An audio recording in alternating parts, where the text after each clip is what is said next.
বল্টু রোজ রাতে বিছানায় হিসু করে দেয়। বল্টুর স্ত্রী রোজ বিছানা পরিষ্কার করতে করতে হাঁপিয়ে গেছে। একদিন বল্টুর স্ত্রী বলল, এত বড় হয়ে গেছো আর এখনও বিছানায় হিসু করো, তোমার লজ্জা করে না? বল্টু বলল, ঘুমের মধ্যে শয়তান বলে হিসু কর, সোনার বাটি দেব, তখন হিসু করে দেই, কিন্তু বেটা শয়তান সোনার বাটি না দিয়ে চলে যায়, আর ঘুম থেকে উঠে দেখি বিছানায় হিসু করে দিয়েছি।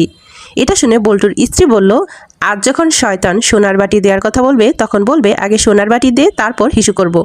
এটা শুনে বল্টু ঘুমিয়ে গেল। ঘুমের মধ্যে আবার শয়তান হাজির। শয়তান বলল, হিসু কর, সোনার বাটি দেব। এবার বল্টু বলল, আগে সোনার বাটি দে, তারপর হিসু করব। এই কথা শুনে শয়তান চিন্তায় পড়ে গেল। বলল, দেখ, সোনার বাটি আমার কাছে নেই, তো চল রাজার বাড়ি যাই চুরি করতে। বল্টু রাজি হয়ে গেল। দুইজন গেল রাজার বাড়ি চুরি করতে। শয়তান সোনার বাটি চুরি করে চলে আসার সময় রাজা দুইজনকেই দেখে ফেলে। শয়তান আর বল্টু প্রাণ বাঁচাতে দৌড়ে পালায়। রাজাও তাদের পিছু পিছু দৌড়ায়। দৌড়াতে দৌড়াতে শয়তান ডাব গাছে উঠে পড়ে। পিছনে বল্টুও গাছে উঠে যায়, কিন্তু রাজা বল্টুর পা ধরে ফেলে। এখন উপায় না দেখে বল্টু শয়তানকে জিজ্ঞেস করলো, রাজা আমার পা ধরে নিয়েছে, এখন কি করব? শয়তান বলল, রাজার মাথায় হাগু করে দে।